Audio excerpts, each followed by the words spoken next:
Alhamdulillah. Alhamdulillah, alhamdulillah ya Allah. Wassalatu wassalamu ala rasulillah Muhammad sallallahu alaihi wa alihi wasallam. Selamat disampaikan segenap para ulama, para ulama, para asatidz, para guru, para ustaz. Selamat disampaikan ustaz guru wali Muhammad Isdar, Ibrahim, Syahab, Al-Juri, Al-Mustafa. Berdoa seluruh para habaib yang para asatidz yang mengambil satu persatu dan satu persatu juga serta para tokoh masyarakat, para ustaz yang mudah-mudahan dengan berkah hadirnya kita mempunyai kita dan berbahagia ini bersama para habaib, para orang-orang berilmu, orang-orang soleh mendapatkan keberkahan di dalam mendapatkan keberkahan di dalam majelis ini. Amin ya rabbal Alamin. juga dalam penghormatan saya sampaikan kepada seluruh hadirin hadirat muslimin umat baginda Nabi besar Muhammad sallallahu alaihi wasallam. Seluruh dimuliakan Allah Subhanahu wa taala. Segala puji syukur kepada Allah Subhanahu wa taala di mana Allah Subhanahu wa taala mengumpulkan kita pada acara yang penuh dengan keberkahan ini dalam rangka tasyakuran akibat daripada Hansa Taibina Umairah binti Fajar yang kita doakan mudah-mudahan ini akan tumbuh menjadi anak yang salihah. Amin. Berbakti kepada orang tuanya dan membinakan orang tuanya di dunia dan di akhirat. Amin. Amin ya rabbal Alamin. jamaah sekalian dirahmati dan dimuliakan oleh Allah Subhanahu wa taala. Anak keturunan itu adalah merupakan nikmat yang besar dari Allah Subhanahu wa taala.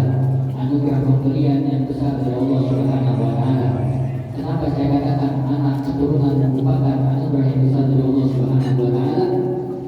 Karena kita tidak mengetahui betapa berharganya suatu nikmat kecuali kalau kita tidak merasakan nikmat tersebut.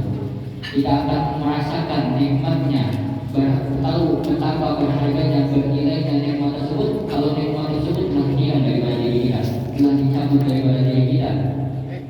Maka anak keturunan ini merupakan nikmat yang besar dari Allah Subhanahu wa taala yang Allah berikan kepada hamba-hamba yang dipilih oleh Allah Subhanahu wa taala. Karena banyak orang yang menikah bertahun-tahun tetapi belum diberikan keturunan, belum diberikan anak oleh Allah Subhanahu wa taala. Sudah berkali-kali periksa, bolak-balik ke dokter, tidak ada masalah. Terus mengapa belum punya keturunan? Karena Allah Subhanahu wa taala, karena Allah belum mau memberikan dia keturunan.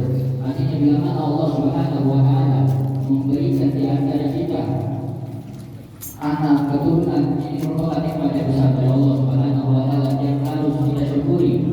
Dan anak keturunan merupakan nikmat yang besar dari Allah dan juga amanah dan tanggung jawab yang harus dijalankan, yang harus dijaga dengan sebaik-baiknya. Nikmat itu harus disyukuri, nikmat kita harus mensyukuri nikmat tersebut, dan amanah dan tanggung jawab itu juga harus dijalani dan dijaga dengan baik-baik. Dan anak keturunan itu merupakan nikmat, anugerah, pemberian, amanah, tanggung jawab yang Allah Subhanahu wa taala berikan kepada hamba-hamba yang dipilih oleh Allah Subhanahu wa taala. Maka bagaimana kita bersyukuri nikmat tersebut? Para ulama menyatakan bersyukuri atas nikmat yang Allah berikan kepada kalian dengan apa? Dengan menempatkan nikmat tersebut di tempat yang diridai oleh Allah Subhanahu wa taala. Bila mana Allah Subhanahu wa taala memberikan kita nikmat, kita bersyukuri nikmat tersebut. Dengan apa? Dengan kita menempatkan nikmat tersebut di tempat yang diridai oleh Allah, di tempat yang disenangi oleh Allah Subhanahu wa taala. Saya kasih contoh, bila mana ada seorang rambut, penglihatannya kurang jelas, dia butuh ke dokter, dia butuh memakai kacamata, tetapi dia belum punya duit sedikit pun untuk pergi ke dokter untuk membeli kacamata. Padahal masalahnya singkat, tinggal dia datang ke dokter, diperiksa, diberikan kacamata, tapi dia tidak punya uang sepeser pun untuk pergi ke dokter tersebut. Akhirnya ada seorang datang kepada dia, ayo saya yang traktir, saya bayarin kau pergi ke dokter dan beli kacamatanya. Akhirnya diajak ini orang ke dokter, diperiksa oleh dokter, diberikan kacamata agar dia melihat dengan jelas. Jadi dia dapat bersyukuri nikmat Allah Subhanahu wa taala yang memandang pemandangan dengan jelas. Sehingga beberapa waktu berlalu kita bertemu lagi dengan orang tersebut. Kita menanyakan mana kacamatanya. Orang tersebut tidak memakai kacamata tersebut yang telah kita berikan kepada dia. Lalu apa jawaban tersebut? Bila orang tersebut jawab, kacamatanya ada, saya simpan. dalam itu. Otomatis kita yang mendengar perkataan jawaban dari orang tersebut tidak akan merasa kecewa, tidak akan merasa marah, tidak akan merasa kesal. Kita memberikan itu kacamata kepada dia agar apa? Agar dia melihat pemandangan dengan jelas, memandang pemandangan yang indah, agar dia bersyukur kepada Allah Subhanahu wa taala. Tetapi dia buat itu kacamata untuk dia taruh itu nikmat, dia taruh itu kacamata di tempat yang tidak sepantasnya, di tempat yang tidak diridhai oleh Allah Subhanahu wa taala. Dia sia-siakan nikmat tersebut. Begitu juga hati kita, bila mana Allah memberikan di antara kita keturunan, anak, kita bersyukur kepada Allah. Dengan apa? Dengan kita menempatkan nikmat yang Allah berikan kepada kita di tempat yang diridhai oleh Allah Subhanahu wa taala. Allah berikan kepada kita keturunan, anak. Kita pikir apa yang Allah inginkan dari kita sehingga Allah berikan kita keturunan dan anak. Allah ingin kita agar Allah berikan kita keturunan, agar Allah ingin dari kita, ingin kita mendidik itu anak, membimbing itu anak, mengajari itu anak, menjaga itu anak, menafkahinya hingga tumbuh taat menjadi orang yang hamba yang taat kepada Allah Subhanahu wa taala, hamba yang membela Allah dan membela Rasulullah sallallahu alaihi wasallam, hamba yang membela Al-Qur'an, hamba yang membela syariat Islam, tumbuh menjadi hamba yang dicintai oleh Allah Subhanahu wa taala, tumbuh menjadi orang yang dekat dengan Allah Subhanahu wa taala. Itu yang Allah mau. Lalu bila mana tapi ketika Allah memberikan nikmat kepada seorang hamba berupa anak, keturunan, tetapi ia sepelekan nikmat tersebut, ia menyanyiakan nikmat tersebut, itu anak diterlantarkan, tidak diurus, tidak dibimbing, tidak dinafkahi, tidak dikasih makan, dibiarkan sakit, dibiarkan sengsara, hingga apa? Hingga itu anak tumbuh menjadi anak yang rusak, tumbuh menjadi orang yang berpaling dari Allah, tumbuh menjadi orang yang suka menistakan Allah, tumbuh menjadi orang yang selalu menentang Allah Subhanahu wa taala, dan Allah tidak rela dengan hal semacam itu. Bila mana ada hal orang yang melakukan seperti itu, artinya dia tidak mensyukuri nikmat-nikmat Allah Subhanahu wa taala. Tetapi bila mana kita menempatkan nikmat yang Allah berikan kepada kita di tempat yang diridhai oleh Allah Subhanahu wa taala, di tempat yang disenangi oleh Allah Subhanahu wa taala, Allah berikan kita keturunan, anak. Kita lihat apa yang Allah inginkan dari kita. Oh, Allah inginkan dari kita, Allah berikan keturunan agar kita membuat acara syukuran akikah sebagai bentuk rasa syukur kepada Allah Subhanahu wa taala. Allah ingin kita menamai ini anak dengan nama yang bagus.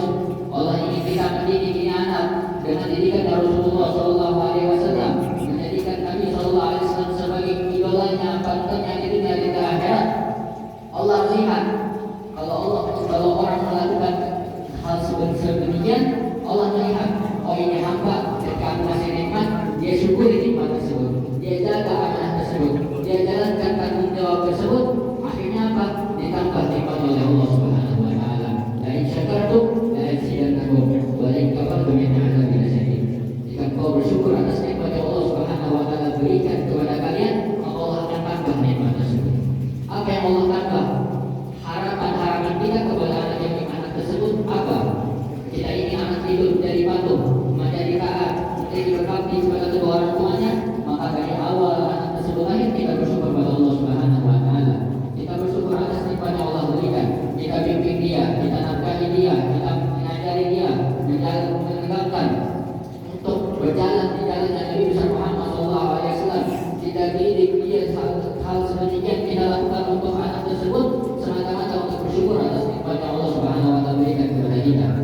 Tetapi bila mana kita tidak menjalankan nikmat tersebut, kita tidak mensyukuri nikmat tersebut, dia disia-siakan anak tersebut, diterlantarkan, disengsarakan, maka jangan salahkan kalau anak tersebut tumbuh menjadi anak yang durhaka, tumbuh menjadi anak yang menentang Allah, tumbuh menjadi anak yang berpaling dari Allah, tumbuh menjadi anak yang suka bermaksiat kepada Allah Subhanahu wa taala. Jangan salahkan anak tersebut. Kita introspeksi diri kita, apakah kita sudah mengajarinya, apakah kita sudah membimbingnya, apakah kita sudah menafkahinya, apakah kita sudah merawatnya, apakah kita sudah menjadikan kita sebagai panutan baginya, menjadikan Nabi Muhammad SAW sebagai idola panutan di dunia maupun di akhirat di kehidupannya. Bila mana kita menjalankan hal-hal tersebut, maka kita adalah orang yang bersyukur kepada Allah Subhanahu wa taala. Kita aman dari siksa Allah Subhanahu wa taala.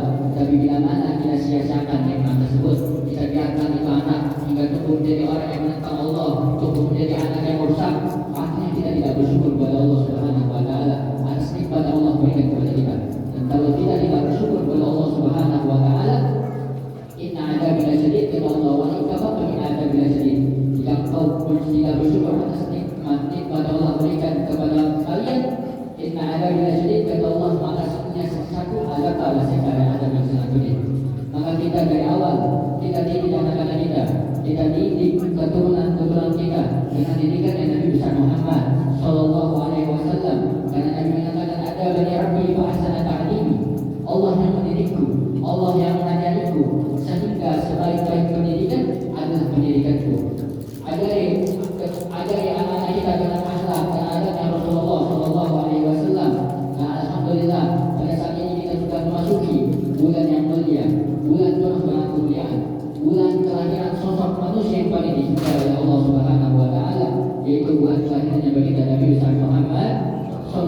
Qala Allah Ta'ala, "Al-yawma akmaltu lakum dinakum wa atmamtu 'alaikum ni'mati wa raditu lakum al-Islam dinan."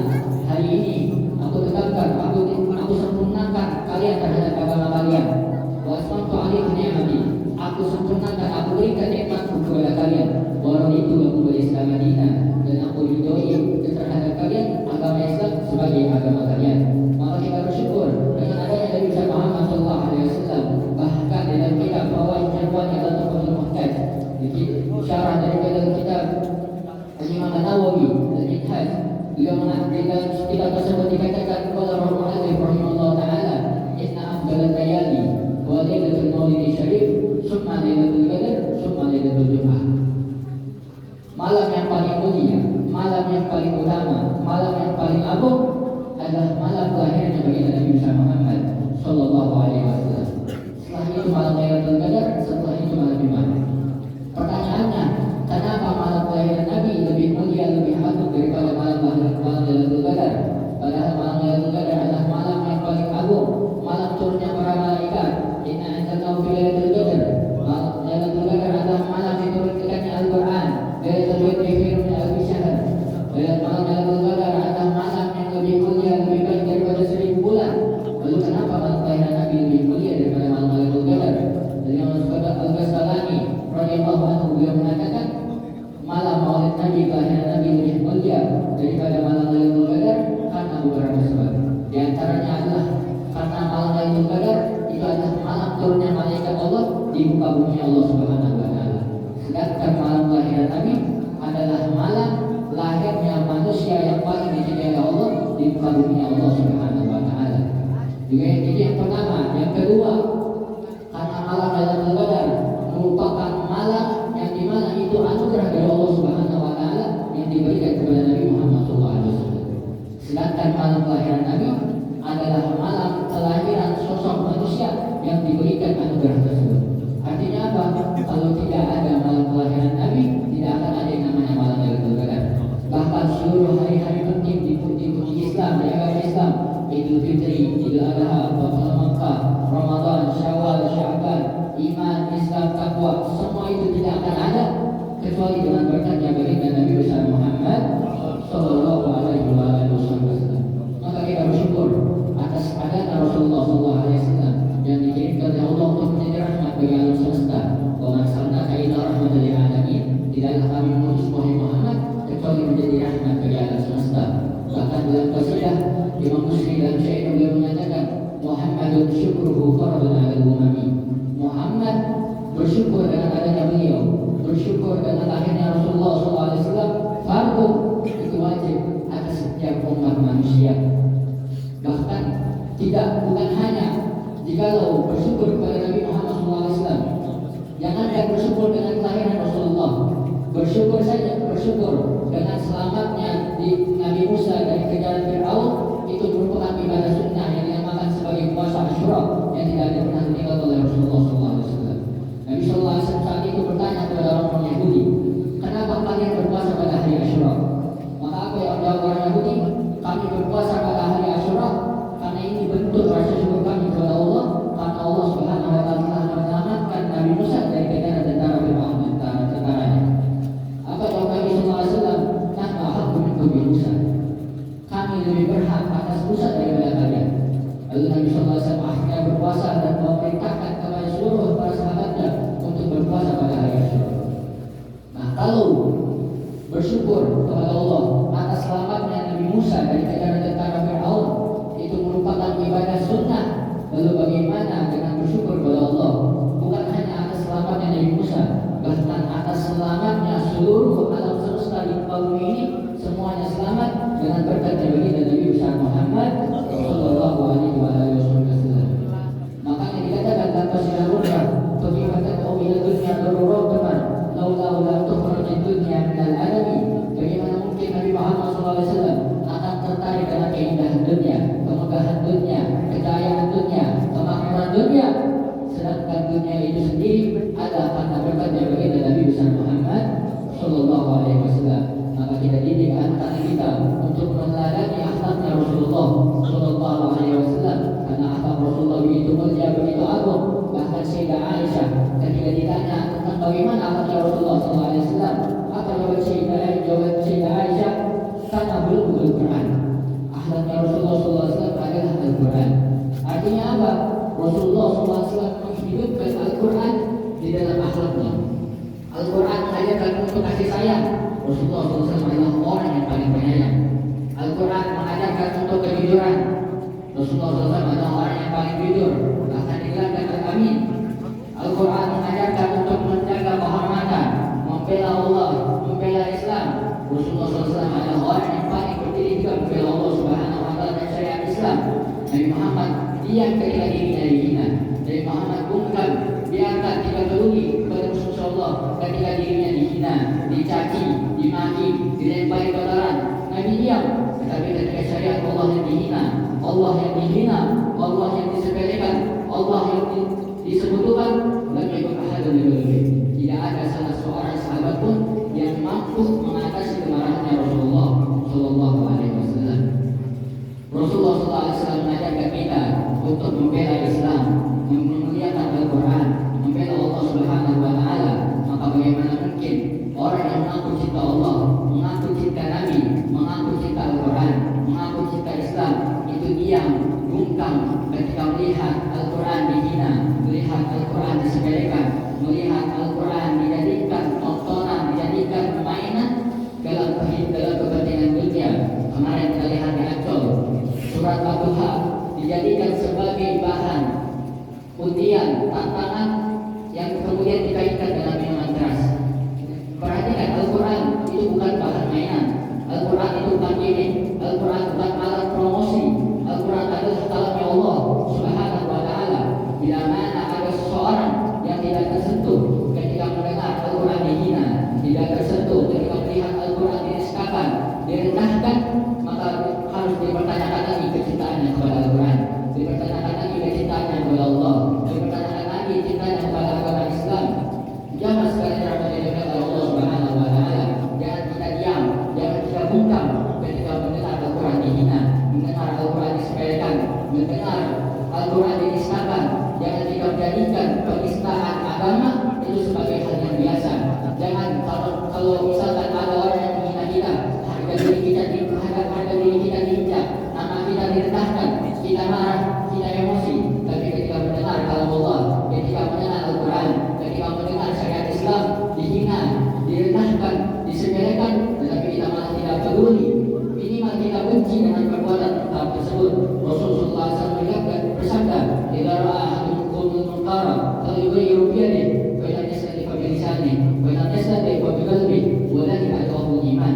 Nabi sallallahu alaihi wasallam yang mengatakan, bila mana di antara kalian melihat suatu kemungkaran, melihat suatu kezaliman, falyughayyirhu bi yadihi, maka hendaknya di antara kalian mengubahnya, mengubah kemungkaran tersebut dengan tangan-tangan kalian. Kita singkirkan dengan tangan-tangan kita. Fa'ilah yastati, tapi jika kau tidak mampu berbuat dengan tangan-tangan kalian, fabilisannya, maka ubah kemungkaran tersebut, hindari kemungkaran tersebut dengan lisan-lisan kalian. Fa'ilah yastati, jika kau tidak mampu dengan lisan-lisan kalian, fabiqalbi, maka dengan hati-hati kalian. Minimal kalian benci terhadap perbuatan mungkar tersebut, tidak rela, tidak ridho dengan perbuatan mungkar tersebut. Walau tidak ada iman, maka Nabi Sallallahu Alaihi Wasallam itu adalah selemah-lemahnya iman. Maka jemaah yang dirahmati oleh Allah Subhanahu Wa Taala, bila mana orang benar-benar mengaku cinta Allah, cinta Nabi, cinta Islam, ini bukan hanya masalah satu surat saja, tetapi ini masalah soal kehormatan Al-Quran. Ini soal birrohnya seorang Muslim terhadap agamanya. Bila mana orang benar cinta Allah, benar peduli cinta Nabi, cinta Islam, cinta Al-Quran, maka Al-Quran itu bukan hanya dibaca, tetapi dia jaga itu Al-Quran, dia jaga kehormatan Al-Quran, dia jaga kemuliaan Al-Quran. Jangan dia pernah rela, jangan dia ridho ketika melihat Al-Quran dinistakan, disepelekan. Maka mudah-mudahan tidak kita semua Allah Subhanahu Wa Taala, mudah-mudahan orang-orang yang boleh penista agama dihadapkan sehadap-hadapnya oleh Allah Subhanahu Wa Taala, kelompoknya dicerai mereka oleh Allah Subhanahu Wa Taala. Mudah-mudahan hadirnya kita di perkumpulan yang penuh dengan keberkahan ini menambahkan daripada hadir kita semuanya dikabulkan oleh Allah Subhanahu Wa Taala. Berkah hadir majlisnya kita di tempat yang penuh dengan keberkahan